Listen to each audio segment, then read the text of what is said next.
আসসালামু আলাইকুম রহমতুল্লাহি ওয়া বারাকাতুহু আলহামদুলিল্লাহ ওয়া সালাতু ওয়াসসালামু আলা মান লা নাবিয়্যা রাসূলুল্লাহ মিনাশ শাইতানির রাজিম বিসমিল্লাহির রহমানির রহিম আন আবি ওয়াইল আন আব্দুল্লাহ রাদিয়াল্লাহু আনহু ক্বালা ক্বালা রাসূলুল্লাহ সাল্লাল্লাহু আলাইহি ওয়াসাল্লাম মান হালাফা আলা ইয়ামিন সাবরিন ইয়াকাত্তাতিউ বিহা কাআলা ইমরিইন মুসলিমিন লাকিয়াহ আল্লাহু ওয়া হুয়া আলাইহি গাসসাবানু ফাআনসু আলাল্লাহু তাসদিকা সালিকা। আজকের বক্তব্যের বিষয় হলো,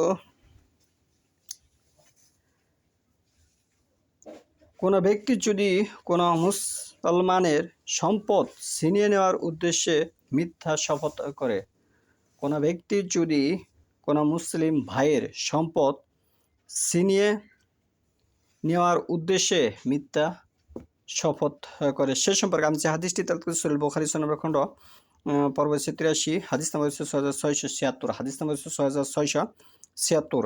আব্দুল্লাহ ইবনে মাসউদ রাদিয়াল্লাহু হতে বর্ণিত, তিনি বলেন রাসূলুল্লাহ সাল্লাল্লাহু আলাইহি ওয়াসাল্লাম বলেছেন, কোনো ব্যক্তি যদি কোনো মুসলিমের সম্পদ ছিনিয়ে নেওয়ার উদ্দেশ্যে মিথ্যা শপথ করে, তবে আল্লাহ আর সঙ্গে তার সাক্ষাৎ হবে এমন অবস্থায় যে আল্লাহ তার উপর রাগান্বিত থাকবেন। আল্লাহ এই কথার সত্যতা প্রমাণের আয়াত অবতীর্ণ করেছেন। ইন্নাল্লাযীনা ইশতারুনা, এ প্রসঙ্গে আল্লাহর বাণী, নিশ্চয় যারা আল্লাহর সাথে কৃত অঙ্গীকার এবং নিজেদের শপথকে তুচ্ছ মূল্যে বিক্রি করে। কৃত অঙ্গীকার, আল্লাহর সাথে কি কৃত অঙ্গীকার আপনি করেছেন? আমি আল্লাহর সাথে কৃত অঙ্গীকার করেছি, আমি মুসলিম, এটি একটি অঙ্গীকার, মানে আমি আল্লাহর কাছে আত্মসমর্পণ করেছি, এটাকেই অঙ্গীকার বোঝানো হয়েছে। আল্লাহর সাথে কৃত অঙ্গীকার, আমি শেষ নবী হযরত মুহাম্মদ সাল্লাল্লাহু আলাইহি ওয়াসাল্লামকে নবী হিসাবে মেনে নিয়েছি। আমি কালিমায়ে শাহাদাতের যখন সাক্ষ্য দিয়েছি, তখনই আমি আল্লাহর সাথে কৃত অঙ্গীকার করা হয়েছে, যা ভারতবর্ষের মানুষ কালিমায়ে সাক্ষ্য হিসাবে বোঝে না। 99% মানুষ কি বোঝে না।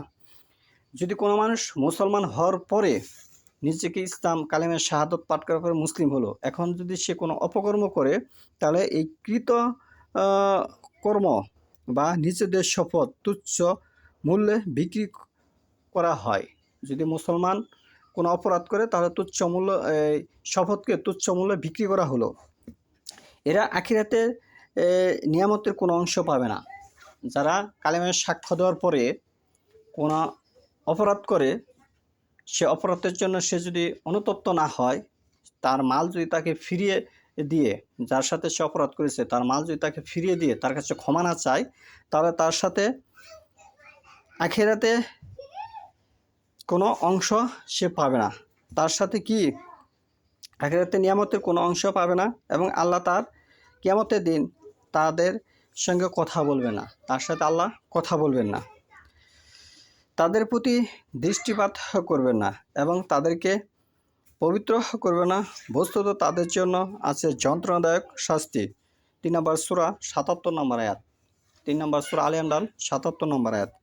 কেউ যদি এরকম ধরনের কোনো অপরাধ করে থাকে, তাহলে প্রথমত সে আখিরাতে নিয়ামতের কোনো অংশ পাবে না। আখিরাতে যে একটা নিয়ামত, সেটি সে পাবে না, এবং আল্লাহ কিয়ামতের দিন তাদের সঙ্গে কথা বলবেন না, তাদের প্রতি দৃষ্টিপাত করবেন না, তাদেরকে পবিত্র করবেন না। বস্তুত তাদের জন্য আছে যন্ত্রণাদায়ক শাস্তি। এটা কেন? আমি কালিমায়ে শাহাদাত পাঠ করেছি, তার মানে আমি মুসলিম। এখন আমি যে কোনো অপরাধ করি কোনো ভাইয়ের সাথে, তাহলে আমি এই অপরাধের জন্য যদি তার কাছে আমি ক্ষমা না চাই, তাহলে এই শাস্তি আমার ভোগ করতে হবে। 1 নম্বর শাস্তি, কিয়ামতে আখিরাতের নিয়ামত আমি কোনো অংশ পাবো না, 1। এবং 2 নম্বরে কিয়ামতের দিন তাদের আমার সাথে কথা বলবেন না। 3 নম্বরে আমার প্রতি দৃষ্টিপাত করবেন না। 4 নম্বরে আমাকে পবিত্র করবেন না। আমার জন্য রয়েছে যন্ত্রণাদায়ক শাস্তি। এবং আল্লাহর বাণী, আল্লাহর নামে এমন শপথ করে তাকে অজুহাত করে নিও না। বস্তুত আল্লাহ সর্বশ্রোতা, সর্বজ্ঞানী।